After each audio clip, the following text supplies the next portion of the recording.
Olá, eu sou Jusmeire Zanin. Sejam todos bem-vindos ao nosso videocast Mente Delas. Nosso universo é um universo feminino e saúde e bem-estar é a nossa temática. Hoje é um dia muito especial para nós, né, Andréia? Com certeza. A gente traz o tema dependência emocional. Eu sou Andréia Fonseca e a gente vai falar sobre relacionamentos e como, a partir dessa temática de dependência, os relacionamentos podem ser construídos, porque são baseados em carência afetiva, escassez de afeto. E para deixar essa conversa muito interessante, a gente trouxe a terapeuta Margarete Fernandes, que atua nesse universo terapêutico com mulheres mais ou menos há 3 anos, vem se especializando nisso, né? Sim. Mas como terapeuta há mais de 30 anos. Mais de 30. Ai, seja bem-vinda. Grata É muito pelo bom ter convite. você aqui. Grata. Bem-vinda, Margarete. É um prazer você estar Prazer. aqui no nosso espaço Mente Delas. Prazer é todo meu. Margarete, então vamos lá. Conta um pouquinho pra gente, primeiro, como começou essa sua trajetória como terapeuta e aí se especializando agora no universo feminino. Sim. Bom, começou há tempinho atrás.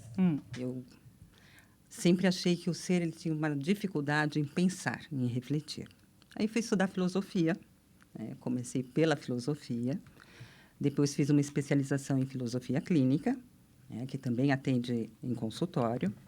Daí eu fui para a psicologia transpessoal. E a transpessoal tem toda aquela questão, né? Ela trabalha corpo, a mente, as emoções e o espiritual. Tá.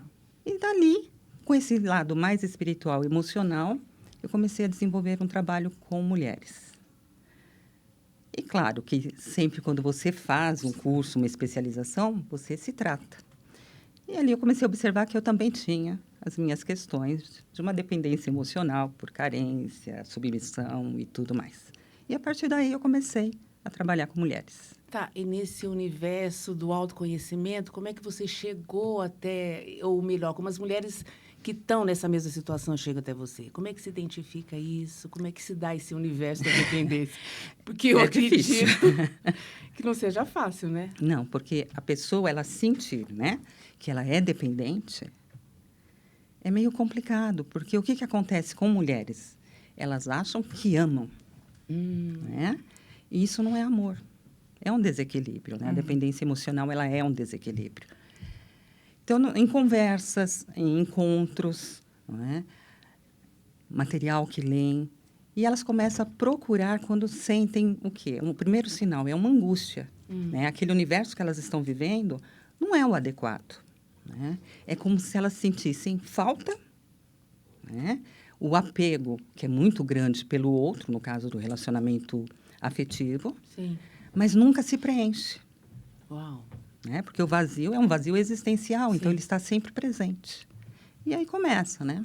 Aí começa todo um trabalho de desconstrução, porque você tem que desconstruir aquela pessoa Sim, para uma nova reformulação do ser.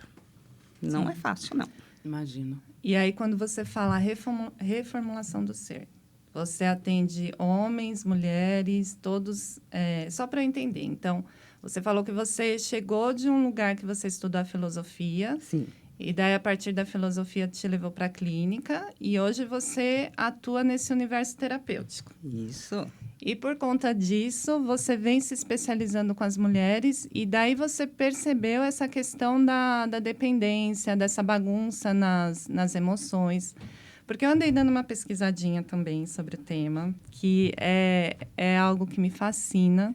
Eu também atuando em clínica, percebi justamente que as pessoas chegavam, mas com questões como enxaqueca, ansiedade, crise de pânico. E não necessariamente vinha com rótulo. Ah, eu tô... Né? Às vezes chegava com questão e queixa como ciúme. E não com um rótulo que a gente está trazendo aqui, mais elaborado. Ah, é dependente emocional. Então, na sua prática do dia a dia, como você percebe isso? Como as pessoas chegam até o seu ambiente de trabalho, o seu espaço ou clínica? Fazer um adendo, Andréia. Quando a pessoa tem enxaqueca, né, ansiedade, você começa a buscar na vida da pessoa, através de uma anamnese, de uma conversa, não é? Você vai observar o quê? Aquela enxaqueca, ela é pontual. Né? Aquela crise de ansiedade, ela é pontual. Como pontual? que está levando essa pessoa a ter aquela crise de enxaqueca? Então, Né? Quais os momentos que desperta isso? Quais os momentos que ela tem ansiedade? É uma ansiedade generalizada, não é? Ela é pontual, não é? Aí você começa a fazer um trabalho com aquela pessoa, você descobre que ela tem uma dependência. então, você quer dizer que a dependência, de certo modo, ela afeta a saúde mental? Sim, ela afeta espiritual, né? Bem claro que esse espiritual não é vínculo religioso, Sim. né? O emocional, que são os sentimentos, o mental, que o pensamento está ali e chega no físico. No físico, ela vai chegar por ansiedade, por enxaqueca, problemas gastrointestinais, uma série de fatores. É a psicossomática, não é? Vai a somatização. Tá, e só para entender um pouquinho melhor. Então, tudo isso que acontece no dia a dia vai somatizando, vai adoecendo. Vai. E aí a pessoa pode chegar com essas queixas. Não necessariamente vai identificar que é por conta de um relacionamento que está baseado nessa situação de desorganização, confusão. É mais ou menos por aí? O que é a dependência emocional? Ótimo. Ótimo. É uma carência. Então, eu tenho uma carência, ela precisa ser suprida. Né? No relacionamento afetivo, é pelo outro, é pela outra. Né? Então, eu me apego àquela pessoa como se não existisse mais nada. E ao me apegar àquela pessoa, eu fico o quê? Cega. Então, se eu tenho um desequilíbrio, o outro também tem. Porque ele tem necessidade de suprir o meu desequilíbrio. Seria a síndrome do Salvador ou da Salvadora? Isso mesmo. Então, são dois desequilibrados Sim. que estão naquela. Então, eu preciso suprir aquela necessidade. E eu, por minha vez, me apego achando que eu estou sendo suprida. Então, eu tenho o controle, tenho a chantagem, tenho a manipulação, Sim. tudo presente ali. É um desequilíbrio grave. Não é? Eu posso adoecer, eu posso querer manipular aquela pessoa até num ato contra a própria vida. Ah, você está dizendo, então, que ela acaba usando aquele estado emocional dela para pressionar, de certo modo, para que o outro fique, para chamar atenção, para manter o controle. São aquelas pessoas que ameaçam, né, constantemente. Eu vou me matar, eu vou embora, eu vou... É uma forma de manipular. Sim, Veja, nem todos os casos são conscientes. sim. A pessoa ela não tem ideia que ela está doente. Ela acha simplesmente que aquilo é uma forma de amar. E o amor não traz sofrimento. Isso não, ela está muito distante do que é o amor. Ainda eu coloco que o ser humano não sabe ainda o que é amor, né? Nessas condições, não. De certo modo, a gente pode dizer que essa dependência ela tem uma raiz na infância, na maneira com que ela se relacionou, ou as privações de atenção da infância, das mães, dos pais ou do cuidador, de certo modo, tem esse fundo, Muito provavelmente. mas não necessariamente. Não necessariamente. A insegurança traz, não é? A baixa estima traz. Não é? Eu não gosto de generalizar tudo lá na infância. Não gosto. Sim, Porque nós passamos por processos. sim. Né? E nesses processos nós temos que evoluir. Então, eu não posso justificar tudo que ficou lá na infância. Não. Às vezes, até de um relacionamento que terminou não foi legal, a pessoa ela leva aqueles traumas para outros. E o medo de perder, o medo de passar por aquilo. E, de certo modo, eu percebo também que nós temos muita dificuldade de finalizar, né? Nós temos a finitude, né? Como se fala da filosofia, a finitude é uma das coisas mais certas para o ser humano, mas nós temos muita dificuldade em finalizar processos, em entender que as coisas têm começo, meio e fim. E porque a gente fica com essa dificuldade, a gente também acaba arrastando emocionalmente para o próximo relacionamento as coisas que a gente deixou de resolver, né? Num determinado momento. E nós temos uma cultura também que fortalece, né? Essa cultura patriarcal, ela fortalece muito isso. Né? Então, esse grupo de mulheres, são mulheres doentes. Né? Sim. Eu não gosto de usar muito doente. Sim, em desequilíbrio. para não patologizar, né? Isso. Vem de uma sociedade patriarcal, né? Onde o patriarcado coloca o quê? A mulher é submissa, a mulher é inferior e tudo aquilo. Dependendo como ela foi criada, os relacionamentos que ela teve, isso fica cada vez mais forte, né? E ela não tem força para lutar contra. Sim. Né? Eu digo que as mulheres são concorrentes e elas disputam umas com as outras. Nesse modelo Nesse de modelo. entendimento. De sociedade. Entendimento, é. Uhum. Então, elas disputam, não tem, assim, uma rede de apoio. E isso faz com que uma que tem um problema, que ela percebe, ela pode até perceber, Sim. ela não vai procurar ajuda. Por quê? Ela tem o quê? Uma imagem que ela fracassou. Ah, ok. E não é fracasso, muito pelo contrário. Né? Você perceber que você não está bem é um ato de coragem. Buscar ajuda, reformular uma vida, é um ato de coragem. Com certeza. Eu já passei por uma situação dessa e é muito interessante, porque realmente, quando a gente começa a falar, né? Ah, eu não estou bem, meu universo está despencando. Larga de mimimi, você tem tudo, você tem uma condição favorável, você estudou, você viajou, não sei o quê. As pessoas criam um mundo de coisas materiais, de coisas externas, para justificar porque você não deveria estar naquele momento né, de, entre aspas, fracasso. Sim. Onde o seu mundo está craquelado e você fala, não, vamos bater o martelo aí, vamos despencar tudo para começar a se reconstruir a partir. Porque não tem outro lugar para construir, não é, Margarete? Não. É só a partir daqueles cacos mesmo que a gente vai colar os pedacinhos e começar, né? A nossa sociedade, ela enfatiza o ter e não o ser. Então, você tem uma boa vida, você viaja, você isso, você aquilo. Mas quem é você? Sim. E agora, voltando só um pouquinho nessa parte que você falou sobre a sociedade patriarcal, e a gente traz a temática para as mulheres. Mas dentro do que você observa no seu dia a dia, nas suas práticas, você percebe que esse tema da dependência e a maneira de se relacionar dependente também atinge todas as pessoas? Só que qual é a maneira, qual é a diferença para esse público das mulheres e dos homens? Se a dependência atinge os homens? Também, é. Também. O que acontece é que o homem tem aquela, né? Falo que é a máscara, né?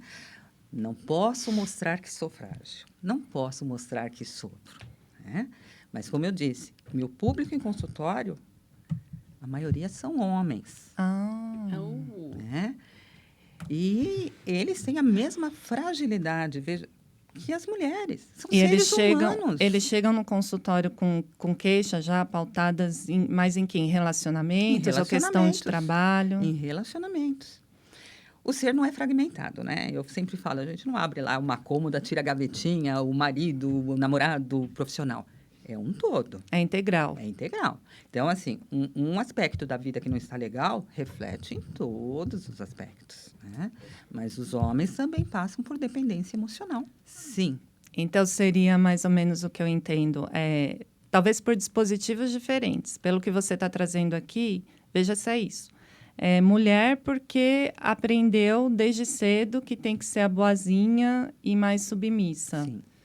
E homem porque, de repente, tem que ser aquele que provê e tem que ser o fortão. Isso. Homem não chora. Homem não chora. Então, não posso ser frágil. Então, na verdade, esse sistema não está favorecendo ninguém. Com Está certeza. todo mundo sofrendo. E tem, dentro do universo feminino, as mulheres machistas também. Sim, porque é um sistema que, sistema. independente do gênero, vai construir personalidade, sim, né? vai permear todo mundo. Todo. Então, se eu sofro e eu não entendo de onde vem essa raiz, eu posso transitar pelo trabalho, pela minha vida e por todas as coisas, não sabendo onde está a origem. Sim. No momento do nascimento, eu sempre digo, o primeiro impacto ao nascimento é quando você recebe seu primeiro lixo emocional. Aí você vai crescendo. Então, você é cuidado, tem os seus pais, seus cuidadores, que vão passando a você as verdades deles. Aí vai passando por amigos, professores. Olha, assim, o histórico de vida. Vamos pegar por mim, que tenho 60 anos, não tenho problema de falar a idade, né? Então, quanto eu já trouxe? Então, você imagina a cebola, que tem lá o miolinho, aquelas cascas. Somos nós. Então, quantas cascas, quantas verdades dos outros nós pegamos para nós? É como se fossem implantes, né? Isso Implantaram no nosso cérebro, a gente está vivendo a verdade dos outros. E não se questiona. Quando é criança, vai lá, mas você vai crescendo. E você não questiona, e você vai assimilando tudo isso como... O que acontece? Você se afasta cada vez mais de quem realmente você é, da sua essência. Então, quando faz um trabalho, seja dependência emocional, qualquer outro, você tem que começar a tirar essas cascas. E é dolorido. E nem todos querem. Porque, às vezes, estão numa zona de conforto, e aquela zona de conforto, por pior que pareça, tá bom para ele. É o lugar que eu estou acostumada, não tenho conforto, né? Então, às vezes, a melhor possibilidade está ali fora, mas é o desconhecido. Então, continuo sofrendo. Então, reconhecer que eu tenho um problema de dependência emocional é muito difícil. Reconhecer que eu sou manipulada, né, por outra pessoa, porque eu permito, veja bem, sou eu que permito. É muito difícil. Não é o outro, a culpa não é do outro, a responsabilidade não é do outro, é minha.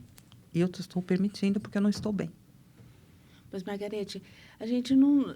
Qual é o momento em que a gente diz assim, olha, agora despertou essa consciência, eu não estou de posse da minha vontade, do meu querer, no fluir da vida. O que essas mulheres que te procuram trazem, homens também, onde foi que eles perceberam? Onde despertou esse gatilho de, não está certo. O que eu estou vivendo já não está mais de conformidade com o meu ser interior. Os maiores relatos são a sensação de angústia, de vazio. Então, elas chegam e falam, eu tenho algo aqui, nessa região. Não é dor, mas é algo que corrói. Na região do coração. Na região do coração, do timo. Sim. É algo que corrói. Né? Não tem medicamento. Passo em médico, não tenho porquê. E cada vez me sinto mais triste. Ali já foi detectado. Ela já percebeu que tinha alguma coisa que os médicos não vão conseguir dar jeito mais. Porque ninguém dá, são eles mesmos que têm que... Então, é nesse momento que eles saem em busca de uma terapia, seja a terapia, a linha que for, não é? Às vezes, chegam aí a psiquiatras, né? E o psiquiatra encaminha. Muitos vão, né? Então, porque é mais fácil você tomar um medicamento para ansiedade, né? Para depressão, do que procurar uma ajuda, uma terapia. Sim, então a ansiedade como sintoma. Como sintoma. E não como a origem, que de fato seria a maneira de se relacionar. Porque, assim, eu andei pesquisando também e o tema dependência emocional surgiu, inclusive, daquele grupo de codependentes anônimos, que veio dos alcoólatras anônimos, e daí famílias ou pessoas que cuidavam dessas pessoas que estavam em situação doente, né, alcoólatra. E daí foi analisado nesses grupos que essas pessoas também estavam dependentes dessa situação de fragilidade. Então, a dependência emocional, a minha vida gira em torno de um núcleo central, que é uma pessoa, e aí eu vou chegar na minha questão. Então, nesse caso, a gente está falando de pessoa e relacionamento com uma pessoa. Mas as minhas emoções são organizadas a partir dessa uma pessoa.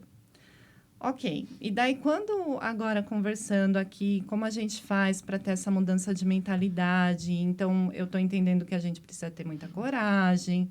Muitas vezes está envolvida também e já tem uma história toda centralizada nesse relacionamento com uma pessoa. Tem questões financeiras também. É claro que, talvez não seja a palavra certa, mas agora está vindo. Existe um ganho em permanecer nisso. Porque se eu mudo essa mentalidade de uma hora para outra, eu me vejo numa situação de desconforto, né? Uma dependência emocional, gera um relacionamento abusivo, por exemplo, eu sair de uma hora para outra sem uma estrutura, nessa sociedade que eu vivo, eu posso, inclusive, ficar em uma situação mais vulnerável, financeira, de carências. Como é que se reorganiza?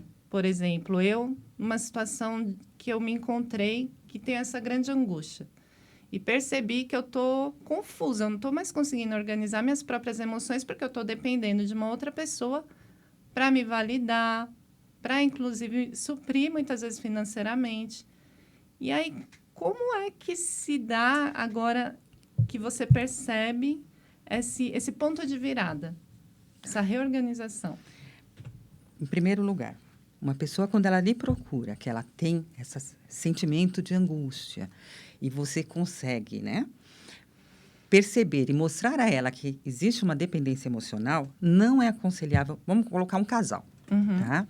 Não é aconselhável, no primeiro momento, que a pessoa se separe. É estranho falar. Sim. Por quê? Ela está doente. Se ela se separa, né, e ela não consegue ficar sozinha, ela vai repetir um padrão. Ela vai se relacionar com uma pessoa, uma nova pessoa, com o mesmo padrão de comportamento. Ela só está trocando parceiro a parceira. Então, o importante primeiro é tratá-la, para que ela se cure. E a cura só vem dela para ela, né? Então, a partir do momento que ela começa um tratamento, ela começa a se reconhecer dentro daquela dependência,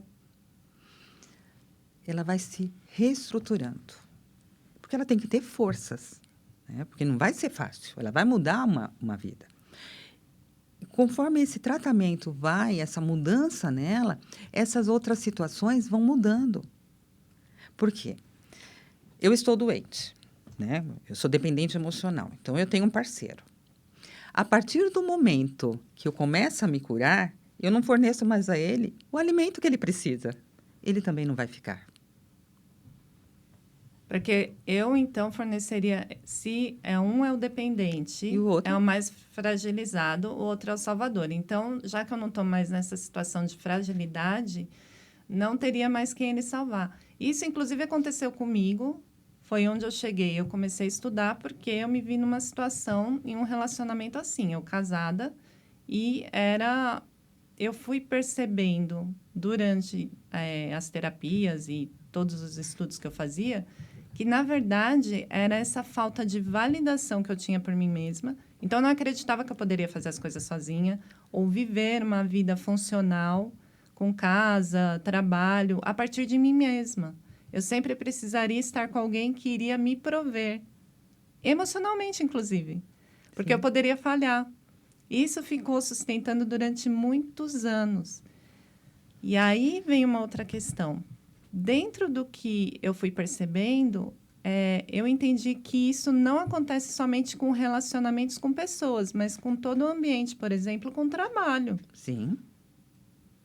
Então, por conta disso, eu até fico curiosa para saber, você trouxe aqui no consultório a maioria do público que você atende, né? Agora você vem se especializando com mulheres, mas tem um grande volume de homens. Então, nesse dispositivo de eu sou o provedor e eu sou o salvador, o quanto essa dependência de repente, de uma rotina de trabalho estafante, mas que não vê outra saída, e se de repente não for desse jeito, pode começar a ter esses sintomas também, de e agora, como é que eu vou me prover? Ou então começar com essas crises de pânico, ansiedade, por conta desse relacionamento com o trabalho também. Sim. Mas talvez do outro lado também, o provedor também não sinta essa falta, porque esse sofrimento emocional que a mulher tem e ela busca ser provida, o provedor, quando também se tira o alimento dele, que é o ato de prover, ele também sente esse vazio, né? Sente, mas mesmo na relação, ambos sentem. Não é só um. Os dois sentem. Não está bom para ninguém ali, né? Mas geralmente, um sai em busca de ajuda. O outro precisa reconhecer que ele precisa de ajuda também.